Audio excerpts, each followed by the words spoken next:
नमस्कार, जनता टीवी देख रहे हैं आप। मैं हूं आपके साथ अमर त्रिपाठी। बुलेटिन में बात होगी कुछ अहम खबरों की। मुख्यमंत्री योगी आदित्यनाथ सिंगापुर और जापान की यात्रा पर जा रहे हैं। जानकारी के मुताबिक सीएम योगी 22 फरवरी से सिंगापुर और जापान की यात्रा पर रहेंगे, जहां सीएम योगी जापान में 600 किलोमीटर की रफ्तार वाली मैग्लेव ट्रेन में भी सफर करेंगे और जापान की भविष्य की रेल तकनीक से रूबरू होंगे।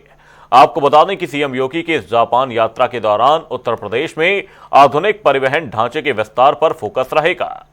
यह यात्रा खास इसलिए भी है क्योंकि पहली बार संवैधानिक पद पर बैठे व्यक्ति भगवा पहनकर विदेश जाएंगे। वहीं सीएम योगी जापान के हनुमान मंदिर में भी दर्शन के लिए पहुंचेंगे।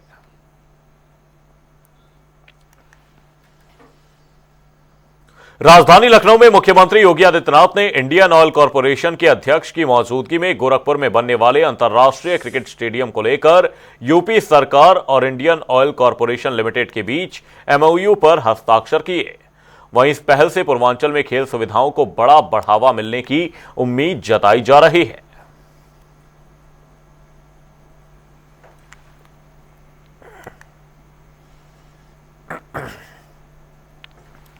रुक करेंगे सुल्तानपुर से बड़ी और अहम जानकारी की ओर। इस वक्त की बड़ी और अहम जानकारी सुल्तानपुर से। यह बड़ी खबर सामने है। कल अदालत में पेश होंगे नेता प्रतिपक्ष राहुल गांधी। यह बड़ी और अहम जानकारी। कोर्ट में अपने बयान दर्ज करवाएंगे राहुल गांधी।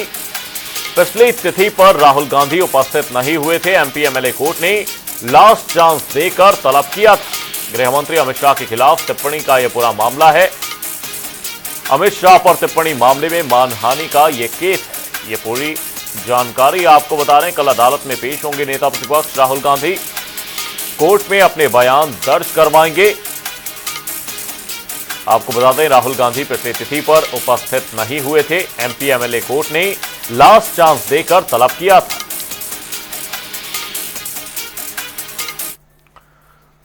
प्रयागराज माघ मेले में शंकराचार्य के शिष्य के साथ कथित बदसलूकी के बाद उपजे विवाद के बीच उत्तर प्रदेश के उप मुख्यमंत्री ब्रजेश पाठक ने आज अपने सरकारी आवास पर 101 बटुक ब्राह्मणों का सम्मान कर सियासी हलकों में नई चर्चा छेड़ दी है। डिप्टी सीएम ने पत्नी नम्रता पाठक के साथ बटुक ब्राह्मणों का तिलक कर स्वागत किया, हाथ जोड़कर प्रणाम किया और उन पर पुष्प वर्षा की। इस दौरान वैदिक मंत्रोच्चार से वातावरण आध्यात्मिक हो उठा। इस आयोजन को प्रयागराज में 18 फरवरी को हुए इस विवाद के बाद महत्वपूर्ण माना जा रहा है, जिसमें शंकराचार्य स्वामी अभिमुक्तेश्वरानंद के एक शिष्य के साथ पुलिस द्वारा कथित अभद्रता का वीडियो वायरल हुआ था। वहीं ब्रजेश पाठक ने इस विवाद पर अपने दिए बयान में कहा था कि चोटी खींचना महापाप है और दोषियों के खिलाफ कड़ी कार्रवाई होनी चाहिए। ऐसे में ब्राह्मण समाज के एक वर्ग ने अपेक्षा जताई कि वे खुलकर संतों के पक्ष में बोलें। ऐसे में लखनऊ स्थित उनके आवास पर 101 बटुक ब्राह्मणों का सम्मान कई राजनीतिक संकेत देता हुआ नजर आ रहा है। सियासी हलकों में इस आयोजन को डैमेज कंट्रोल के रूप में भी देखा जा रहा है। माना जा रहा है कि प्रयागराज विवाद के बाद ब्राह्मण समाज में जो नाराजगी की चर्चा थी, उसे शांत करने के लिए यह कदम उठाया गया है। हमारे जो यशस्वी उप मुख्यमंत्री ब्रजेश पाठक जी हैं, वो एक ऐसे पहले प्रथम नेता हुए हैं जिन्होंने सदन के अंदर ब्राह्मणों के पक्ष को रखा। ब्राह्मणों के साथ जो अत्याचार हुआ उसको सदन के अंदर रखा। जो ब्राह्मणों की शिखा पकड़ी गई उसको सदन में रखा कि ऐसे व्यक्तियों को चिन्हित करके दंडित करने का कार्य किया जाएगा। तो मैं ही नहीं, पूरा ब्राह्मण समाज उनको आशीर्वाद दे रहा है कि उन्होंने हम लोगों के पक्ष को पहले एक ऐसे नेता हुए जिन्होंने सदन के अंदर रखा। तो उनको बहुत बहुत साधुवाद। सर्वप्रथम मैं आदरणीय श्री ब्रजेश पाठक जी को धन्यवाद देना चाहता हूं। उनका बहुत बहुत साधुवाद, जो उन्होंने हम सभी बटुकों की बात को सदन के अंदर रखा गरिमामय में, और श्री ने आश्वासन दिया सभी को कि जो है चिन्हित करके इनको दंडित। प्रयाग माघ मेला में जो साधु संतों के साथ ब्राह्मणों के साथ जो अपराध हुआ, जो उनकी शिखा चोटी खींची गई, उनको दंडित किया गया, वे बहुत सी सख्त अपराध है। इस सनातन धर्म में जो आज सृष्टि है वो ब्राह्मणों की ही कृपा है। आज भगवान राम जी खुद कहते हैं, जब परशुराम जी के साथ संवाद हुआ तो भगवान राम कहते हैं कि विप्र प्रसादात धरणी धरोहम। विप्र की ही प्रसाद है जो मेरा धरण, मतलब धरणी मतलब माँ, मैंने जिस धरणी से जन्म लिया वो विप्र का ही प्रसाद था। भगवान जब श्रृंगी ऋषि द्वारा वशिष्ठ जी ने यज्ञ कराया तो उसके बाद जो प्रसाद दिया उसी से राम जी का जन्म हुआ। तो कहते विप्र प्रसादात धरणी धरोहम विप्र प्रसादात कमलावरोहम। विप्र का विश्वामित्र जी का ही प्रसाद था जो सीता जैसी कमल स्वरूपा माता का वर्णन किया। और कहते हैं विप्र प्रसादात अजिता जितो हम, कहते रावण जैसा जिसको कोई जीत नहीं सकता था, कहते विप्र की ही कृपा थी जो अजिता जितो हम, जिसको ना जीता सका अजिता उसको जीता, इसी विप्र की ही कृपा थी। और विप्र प्रसादात मम राम नामम, जिस राम नाम को लेके आदमी तरता है वो विप्र की ही कृपा थी, ये ब्राह्मण की ही कृपा थी कि भगवान राम जी का नाम राम पड़ा। ये विप्र समाज जो है, ये विप्र अगर नहीं होगा तो सृष्टि नहीं होगी। ये विप्र शिखा चोटी जो खींची गई है बहुत ही अधर्म का कार्य है। शिखा का मतलब जानते हैं आप लोग, शिखा सनातन धर्म की शान है। शिखा नहीं होगी तो ब्राह्मण का तेज कैसे होगा? ब्राह्मण का तेज शिखा में ही होता है। शिखा को आप खींच रहे हैं, ब्राह्मण जो वेद पढ़ते हैं, वेद का तेज शिखा में होता है। वेदों के छेड़ना आप पूरी सृष्टि को। ताज नगरी एक बार फिर छत्रपति शिवाजी महाराज के शौर्य और पराक्रम की गाथाओं से गूंज उठा। शिवाजी महाराज की 396वीं जयंती पर आगरा किले में लगातार चौथे साल भव्य शिव जयंती उत्सव का आयोजन किया गया, जहां महाराष्ट्र के मुख्यमंत्री देवेंद्र फडणवीस और केंद्रीय मंत्री सीआर पाटिल भी शामिल हुए।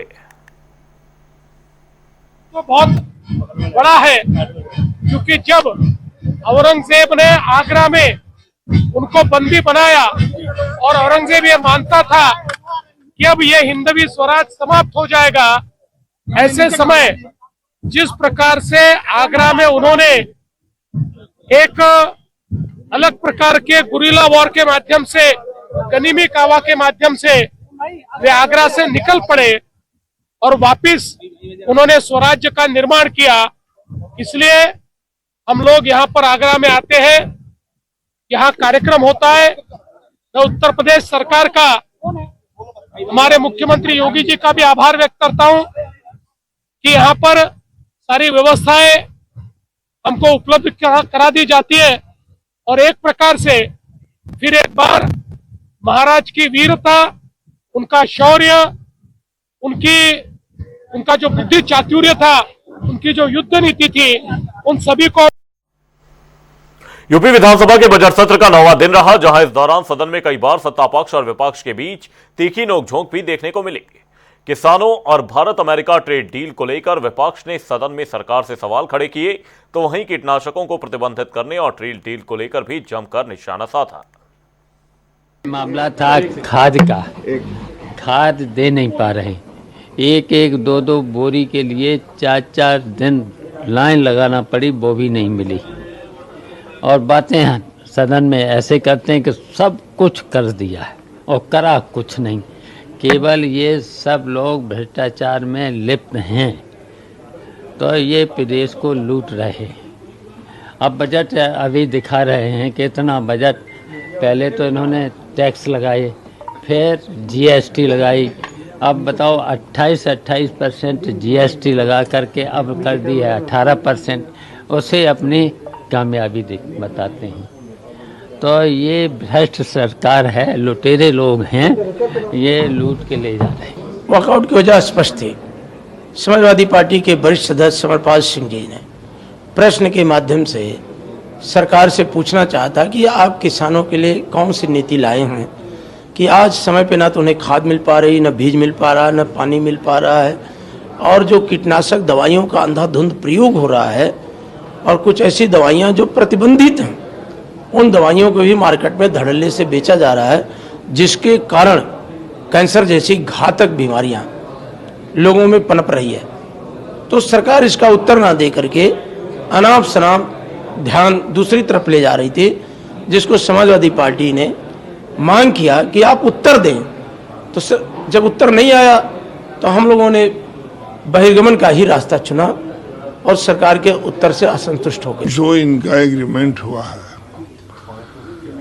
अमेरिका में, वो कहीं न कहीं आज नहीं दिखाई दे रहा है, लेकिन कल उसका बड़ा खराब संदेश भी जाने वाला है। और भारत का किसान जो स्वयं पहले से भी कमजोर और गरीब है, खेती वो करता है जो या तो अभाव में है या गरीब है, और पढ़ा लिखा लोग खेती से कोसों दूर हो गया हिंदुस्तान में, क्योंकि वर्ल्ड बैंक ने ये माना है कि आबादी के 60% लोगों के पास 1 एकड़ से कम जमीन है, 28% लोगों के पास 3 एकड़ से कम जमीन है, और मात्र 10% लोगों के पास 12% जैसा कहता है। अब हमको लगता है कम है। केवल सीलिंग एक्ट के तहत जमीन है। तो दुनिया में सब कुछ बढ़ रहा है, हिंदुस्तान में जोत की जमीन कम होती जा रही है, आवासीय और नहीं। तो ऐसे समय में जो एग्रीमेंट हुआ है, देखिए अमेरिका शुद्ध रूप से व्यावसायिक देश है, वो अपने देश के लिए और धंधे के लिए किसी से भी दबाकर घुमाकर अपनी ताकत पर समझौता करता है। इस बात को बार बार कहा जा रहा है कि इस बात का खुलासा करे भारत सरकार और उत्तर प्रदेश सरकार कि उत्तर प्रदेश के किसानों का क्या होगा। गोरखपुर में एक निजी अस्पताल में मोतियाबिंद का ऑपरेशन कराना मरीजों के लिए जिंदगी भर का दर्द बन गया। ऑपरेशन के बाद फैले भीषण इन्फेक्शन के कारण 9 मरीजों की आंखों की रोशनी पूरी तरह चली गई और आंख निकालनी पड़ी। फिलहाल प्रशासन ने अस्पताल को सील कर जांच तेज कर दी है। गोरखपुर से एक हैरान कर देने वाला मामला है। आपको बताते चलें कि गोरखपुर के सिकरीगंज में एक हॉस्पिटल यानी राजेशाही हॉस्पिटल में 1 फरवरी को एक कैंप लगाया जाता है और कैंप में लगभग 30 लोग अपना ऑपरेशन कराते हैं। आपको बताते चलें कि 24 घंटे बीतने के बाद ही 18 मरीजों के आंखों में कहीं ना कहीं दर्द होने लगता है और भयंकर दर्द से वो फिर दोबारा जब हॉस्पिटल जाते हैं तो बताया जाता है कि इन्फेक्शन हो गया है। उसके बाद आपको बताते चलें कि प्रक्रिया इतना लंबा हो गया कि लगभग 9 लोगों की आंखों की रोशनी बताया जाता है कि चला गया है और 9 लोगों के जो है कहीं ना कहीं भयंकर इन्फेक्शन हो गया है। इसको लेकर अब पूरी तरीके से हड़कंप मच गया है। आपको बताते चलें कि जिलाधिकारी ने सीएमओ को जांच के लिए अधिकृत किया और तत्काल यानी राजेशाही हॉस्पिटल को सीज कर दिया गया है और ओटी उसकी पूरी तरीके से बंद कर दी गई है। आपको बताते चलें कि मजिस्ट्रियल जांच का आदेश भी दिया गया है। उम्मीद की जाती है कि 1 या 2 रोजों में मजिस्ट्रियल जांच की जो रिपोर्ट है वो आ जाएगी। फिलहाल आपको बताते चलें कि संत कबीर नगर की एक बुजुर्ग महिला है जो अभी लौटी है और बाकायदे उनकी आंखों की रोशनी चली गई है और कृत्रिम आंख उनको लगवाना पड़ा है। यानी कुल कहीं ना कहीं आपको बताते चले कि 18 मरीजों में से 9 मरीजों की रोशनी गई है और 9 मरीजों की जो है आंखें निकालनी पड़ी है। फिलहाल अब मजिस्ट्रियल जांच हो रही है, रिपोर्ट आने के बाद ही डीएम ने कहा है कि कार्रवाई की जाएगी।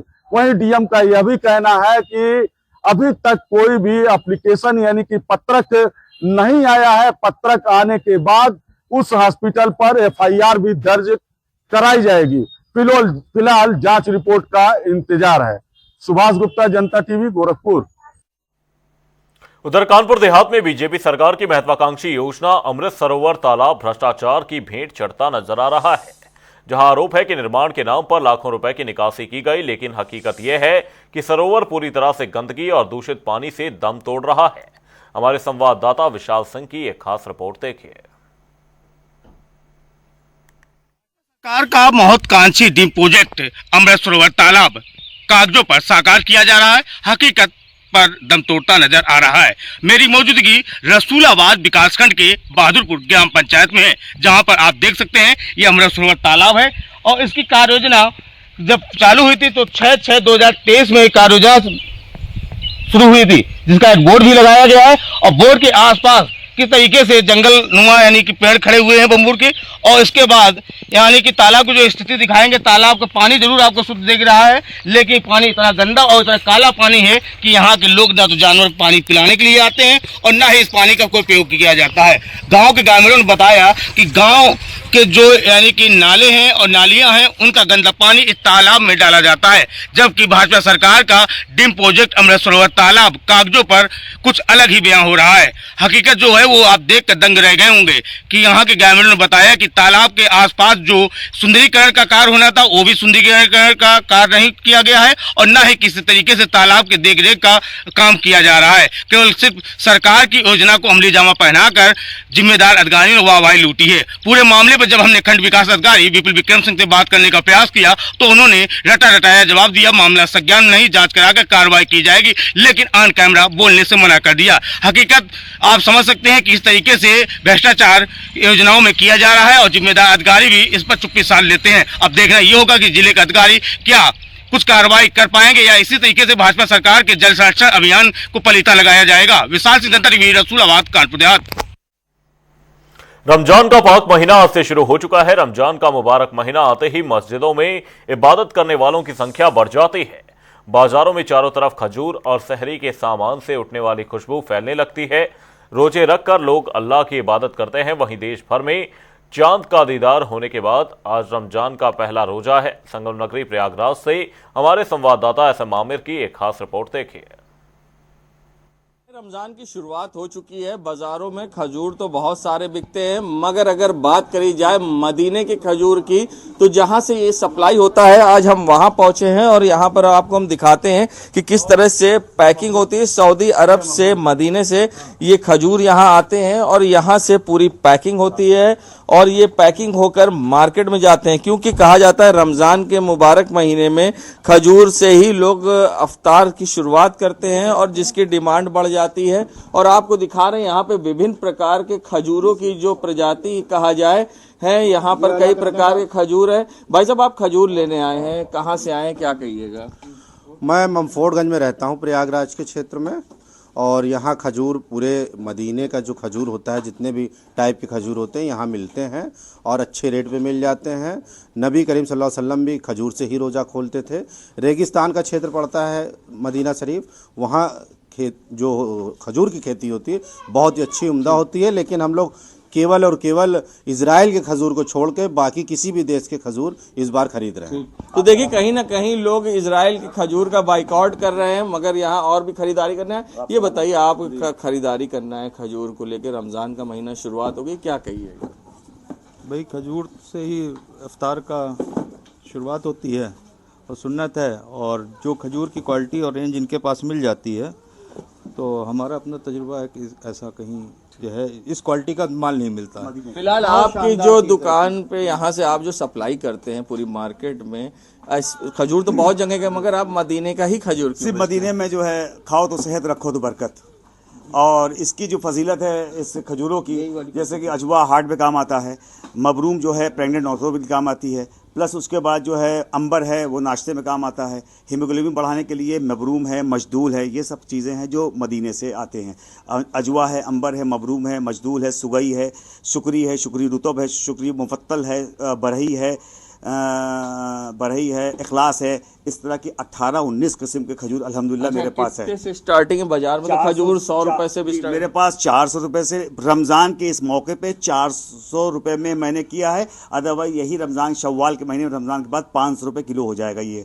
अब 500 से स्टार्ट होकर 1800 तक लिया है। देखिए ये भी खजूर, देखिए ये सुगई है, ये अल कसीम का खजूर मदीने का खजूर है। देखिए, अल कसीम मदीने खजूर है और आपको इन्होंने बताई कि कितनी खजूरों की प्रजाति होती है और किस तरह से यहाँ आप देख सकते हैं पूरी तरह से पैक हो रहा है। और पैक होने के बाद ये मार्केट में जाएगा और जो ऑनलाइन ऑर्डर करते हैं उनको ये पूरा डिलीवर किया जाता है, क्योंकि रमजान में खजूर की डिमांड बढ़ जाती है। और आगे हम आपको ये भी दिखाएंगे कि किस तरह से जो लोग रमजान में सूतफेनी का इस्तेमाल करते हैं वो अगले एपिसोड में हम आपको वो भी दिखाएंगे। मगर इससे पहले हमने आपको जो दिखाए खजूरों के लिए किस तरह से यहाँ पर हम बताइए, जो है वो सीडलेस है मेरे पास, जो इलाहाबाद में नहीं, इंटायर हिंदुस्तान में बहुत कम जगह मिलता है। जो मदीने का सीडलेस है, बिना बीज का है, जो रसूल सल्लल्लाहु अलैहि वसल्लम से इससे वो है मंसूब है, और वो उसको नहीं मिलता मेरे पास है। वो 600 रुपए किलो है। उससे शुगर फ्री भी है, उसमें चीनी का वो शुगर कम है और उससे हलवा बना के खा सकते हैं। तो देखिए, सबसे बड़ी बात है यहाँ शुगर फ्री सीडलेस खजूर भी है और इस तरह से पूरी वैरायटीज यहाँ मौजूद है और आपको दिखाएंगे। यहाँ पे पूरी पैकिंग हो रही है और इसके बाद ये खजूर पूरी तरह से मार्केट में जाएंगे और लोग इसका इस्तेमाल करेंगे। और रमजान के महीने में खजूर जिस तरह से लोग खरीदते हैं, कहीं ना कहीं हर कोई अफ्तार की शुरुआत खजूर से ही करता है, जिसके लिए खजूर की डिमांड बढ़ जाती है। वीडियो जर्नलिस्ट सामू कुशवाहा के संग सैयद मोहम्मद आमिर, प्रयागराज। बड़े भाई के हिस्से की जायदाद हड़पने के लिए सगे छोटे भाई ने कुल्हाड़ी से काटकर मौत के घाट उतार दिया। इतना ही नहीं, शव को घर में ही दफना दिया। वहीं अपने अपराध को छिपाने के लिए थाने में जाकर खुद बड़े भाई की गुमशुदगी भी दर्ज कराई। हालांकि पुलिस की जांच पड़ताल में सामने आए तथ्यों के बाद पूरा मामला खुलकर सामने आ गया और पुलिस ने बताए गए स्थान पर खुदाई कराई और शव को बाहर निकालकर पोस्टमार्टम के लिए भेज दिया।